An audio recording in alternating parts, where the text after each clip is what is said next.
नमस्कार, मैं हूं आपके साथ रोहित और आप देख रहे हैं एनएफ न्यूज। बांग्लादेश में भारतीय लोगों पर हो रहे अत्याचार को लेकर चुप बैठी यूनुस सरकार अब भारत की ओर ताकने लगी है।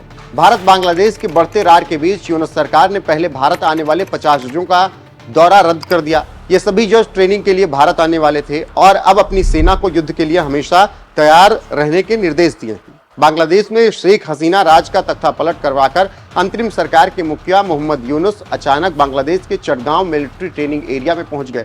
यहां टैंक, तोप, युद्धयान और सैनिक अपनी ताकत दिखा रहे हैं और इस ताकत के पीछे एक चेहरा है मोहम्मद यूनुस, जो अचानक अपनी सेना में दम भरने लगे। इतना ही नहीं, यूनुस ने अपनी सेना से कहा कि आपको हमेशा युद्ध के लिए तैयार रहना होगा।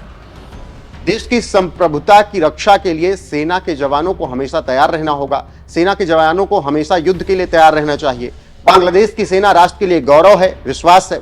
युद्धाभ्यास वास्तविक युद्ध की तैयारी का अहम हिस्सा है। सेना का लक्ष्य हर हाल में देश की रक्षा और जीत सुनिश्चित करता है।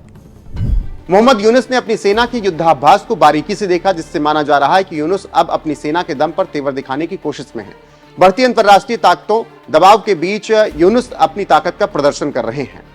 बांग्लादेश में शेख हसीना सरकार के गिरते ही पूरे देश में हिंसक प्रदर्शन हुए।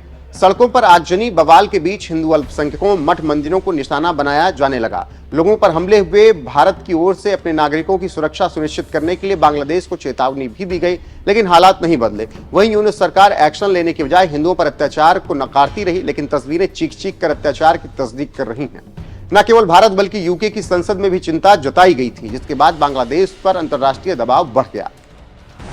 जब इस्कॉन के पुजारी को किया गिरफ्तार, एक तरफ जहां यूनुस हिंदुओं पर बर्बरता से इंकार करते रहे, वहीं दूसरी तरफ इस्कॉन के पुजारी महंत चिन्मयानंद को अरेस्ट कर लिया गया था। चिन्मयानंद की गिरफ्तारी के बाद हिंदू समाज के लोग सड़कों पर उतर आए, लेकिन बांग्लादेश ये विरोध भला कहां सहने वाला था। चिन्मयानंद की गिरफ्तारी का विरोध कर रहे हिंदू समाज के लोगों पर जमात के लोगों ने हमला कर दिया, जिससे करीब 50 लोग घायल हो गए थे।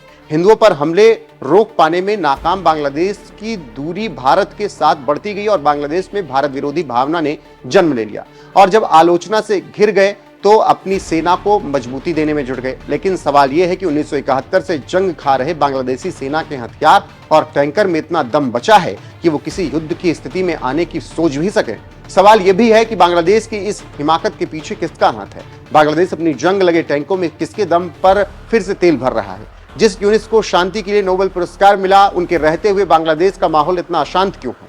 क्यों शांति की बात करने वाले यूनुस अब सेना को जंग करने के लिए तैयार रहने की बात कर रहे हैं? क्या अमेरिका से ये साजिश रची जा रही है? क्योंकि यह दावा पहले भी किया जा रहा था कि अमेरिका बांग्लादेश में अस्थिरता के लिए जिम्मेदार है। वहीं अमेरिका की मदद से पहले भी बांग्लादेश में शेख हसीना सरकार को अस्थिर करने की कोशिश हुई थी।